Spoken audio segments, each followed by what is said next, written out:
This is Dr.RED Panda. Did you know that for centuries, a woman's body wasn't her own? It was treated as public property, to be inspected, judged, and even punished?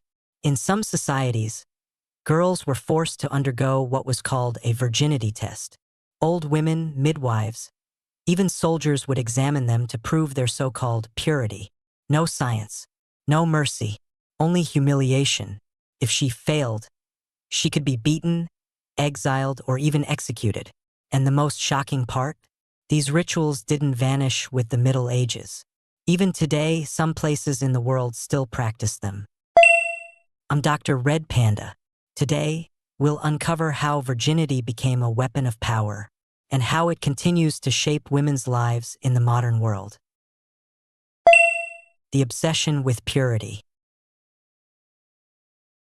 For centuries, purity was not just a virtue, it was a weapon. Across civilizations, from medieval Europe to ancient Asia, a woman's body became the stage upon which morality, power, and control were performed. Her virginity was not a private matter of flesh and intimacy. It was a public symbol, a contract between men, a measure of worth written on her skin. The idea of purity was built upon fear, not of sin, but of female autonomy. Men feared what they could not possess completely, so they turned women's bodies into objects of surveillance, constructing moral systems that made obedience appear sacred and submission a virtue. The untouched woman became the ideal, the perfect creation, not because she was holy, but because she was harmless. Religious imagery gave this obsession divine authority. In Christian Europe, the Virgin Mary stood as the impossible standard, pure, obedient, and silent. Her image was worshipped, but her humanity erased. Any woman who fell short of this divine fiction was condemned as impure, a sinner, a seductress, or worse. Across the world, different cultures repeated the same lie in different languages, that a woman's worth begins and ends between her legs. Behind this lie was a brutal logic: purity ensured ownership. If a woman was untouched, her lineage was certain, her husband's bloodline safe. Virginity was not about faith or morality. It was about property, inheritance, and control. And when control required proof, societies invented ways to inspect, to test, to humiliate. This was the birth of the virginity test, a ritual not of truth but of domination. Under the guise of morality, it reduced women to objects of scrutiny, stripped of dignity, autonomy, and privacy. The virginity test's rituals of humiliation. There are few things more cruel than turning a woman's body into evidence. For centuries, virginity tests were performed in the name of morality, honor, and religion, yet what they truly served was power. From royal courts to rural villages, these so-called tests transformed women into subjects of public inspection, their dignity stripped away under the guise of virtue. In medieval Europe, priests and physicians would examine newlywed brides to verify their purity. The methods were invasive and absurd, checking for the presence of a hymen, or even inserting cloth to see if blood appeared. The entire ritual was performed not for truth, but for control. A woman's silence during these acts was seen as compliance, her pain as proof. And if she failed, punishment awaited: humiliation, annulment, even execution. But Europe was not alone. In parts of Asia, Africa, and the Middle East, similar customs evolved under different names. Communities forced girls to undergo two-finger tests, or public inspections conducted by elder women or midwives. Some were made to walk naked before witnesses, their shame displayed as a moral lesson for others. In each of these rituals, the same message echoed: a woman's worth depended on her ability to endure pain quietly. What's truly horrifying is that these practices were often supported by law, religion, and family honor. Fathers demanded proof before marriage. Husbands sought validation of ownership. The church declared chastity the mark of divine favor. And behind every act of testing stood the same patriarchal logic, that purity belonged to men, and women's bodies were theirs to verify. The virginity test was never a test of truth, it was a test of submission. It taught women that their bodies existed to be examined, judged, and certified by others. It replaced dignity with fear, humanity with ritual. Even today, the shadow remains. In some countries, virginity certificates are still issued. Doctors still perform invasive tests at the request of families or employers. The tools have changed, but the humiliation endures. What began as a ritual of control has survived as a silent wound, passed from one generation to the next. And perhaps the real question is not how these tests began, but why the world still finds ways to repeat them. Honor and ownership. Virginity tests were never just about purity, they were about property. For centuries, a woman's body was treated as an extension of her family's reputation, her chastity a symbol of economic and social value. Behind every test lay a transaction. Between fathers and husbands, families and communities, religion and power. In medieval Europe, a bride's virginity was not merely a moral concern. It was a legal matter. A husband who discovered his wife was not pure could annul the marriage, reclaim the dowry, or even bring her to trial. In some regions, women accused of deception were paraded through the streets, their stained wedding sheets displayed as proof of dishonor. To preserve their family's name, some women went to desperate lengths, using animal blood, herbs, or surgical tricks to feign virginity. Their lives depended on illusion. The same logic appeared in many parts of the world. In South Asia, virginity before marriage became tied to family honor. A daughter's perceived impurity could bring shame not only to her parents but to generations of relatives. In parts of the Middle East and North Africa, the defense of honor has justified imprisonment, forced marriage, even murder. And across continents, patriarchal societies repeated the same narrative. A man's worth was measured by his control over a woman's body. Religious institutions amplified this obsession. The Church elevated chastity to divine virtue, portraying the pure woman as holy and the fallen as sinful. Virginity became not just a physical condition, but a moral identity. The Virgin Mary was celebrated as perfection, obedient, untouched, sacred, a standard no living woman could meet. Under such dogma, women were expected to protect their purity at all costs, while men were rarely held to the same standard. The hypocrisy was woven into the moral fabric of society. The state also played its part. Laws governing marriage, inheritance, and legitimacy all revolved around a woman's supposed purity. A child born out of wedlock could not inherit wealth or title. Families risked social ruin if their daughters were accused of impropriety. Virginity tests thus became tools of governance, enforcing not morality but hierarchy. The powerful preserved their image, the powerless paid the price. In this cruel system, honor was never about truth. It was about control. It gave men authority over women's choices and gave families justification for violence in the name of virtue. Every drop of blood on a wedding sheet, every humiliation disguised as tradition, was a symbol of ownership, the idea that a woman's worth began and ended with what she had not done. But honor cannot exist where there is fear. And purity, when enforced, ceases to be virtue, it becomes oppression.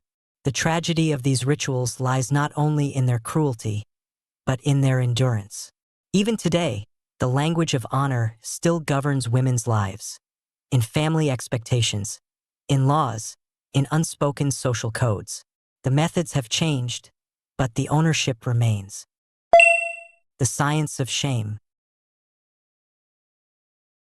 In the 19th and early 20th centuries, virginity tests found a new ally: science.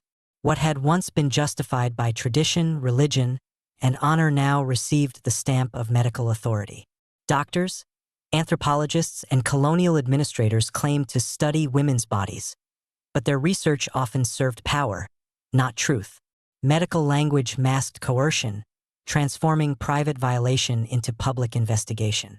Fear was rebranded as diagnosis. Shame was dressed in science. In Europe and North America, physicians developed instruments and procedures to measure the hymen, equating physical integrity with moral character. Medical journals published case studies detailing women's supposed deformities, ruptures, or abnormalities. The descriptions were clinical, but the intent was coercive. Women's bodies became laboratories, their sexuality a variable to be monitored and controlled. A failed test could ruin a life, yet doctors claimed objectivity, presenting oppression as knowledge. Anthropology and colonial science amplified the problem. British officials in India, French administrators in North Africa, and other colonial powers conducted ethnographic surveys that included intimate questions about virginity, menstruation, and sexual behavior. They framed female sexuality as a cultural problem, a deviation from supposed civilization. Indigenous women were subjected not only to local patriarchal rules, but also to foreign scrutiny under the guise of progress. Science became a tool of empire, rationalizing domination, codifying stereotypes, and embedding shame into bureaucratic structures. Psychology and sexology further reinforced these hierarchies. Sigmund Freud, Richard von Krafft-Ebing, and other early theorists pathologized sexual desire in women. Curiosity, pleasure, or deviation from purity was labeled hysteria, immorality, or psychopathology. Their research was presented as scientific enlightenment, yet it reinforced the same patterns of control. Men as rational observers, women as objects of study. The veneer of science cloaked deeply entrenched social prejudices, giving authority and legitimacy to oppression. In medical textbooks and journals, virginity became quantifiable, a state of the body that could be assessed, measured, and certified. Hymens were dissected in illustrations. Case studies listed variations, ruptures, and supposed indicators of immorality. The language of purity shifted from moral or religious vocabulary to anatomical terms. Yet the message remained unchanged. A woman's value depended on what she had not done. Shame, once enforced through public ritual, was now rationalized as empirical truth. Colonial and Western practices intertwined. While European men debated female anatomy in medical journals, their counterparts abroad imposed laws, certifications, and inspections on local populations. The ideology of purity was globalized under the banner of science. Knowledge, claimed to be neutral, became a weapon. Even as the 20th century progressed, pseudoscientific virginity tests persisted. Military institutions, universities, and police forces occasionally required examinations. Certificates of virginity were issued. The methods evolved, but the purpose remained: to regulate, to surveil, to shame. Science, when aligned with power, became not a means of liberation, but a mechanism of control. The lesson is stark. Knowledge without ethics can justify cruelty. Authority without accountability can enforce oppression. And the human cost is profound. Lives dictated by the definitions of others, bodies policed in the name of objectivity, and shame institutionalized as law and medicine. In this cold intersection of science, authority, and patriarchy, women's bodies were not simply studied, they were owned. And the lesson is chillingly clear. While methods may change, the oppression endures. Echoes in the modern world. You might think these absurd rituals belong to the past, that centuries of shame, control, and pseudoscience ended with history books. But they haven't. Virginity tests continue, often under the guise of tradition, morality, or even medical necessity.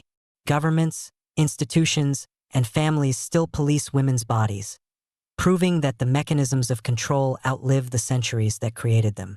In some countries, women are required to submit to examinations before marriage, employment, or even military service. The justifications vary: honor, family reputation, national morality, but the message is the same. A woman's worth is still measured by her body, her choices monitored and judged. These practices are not relics.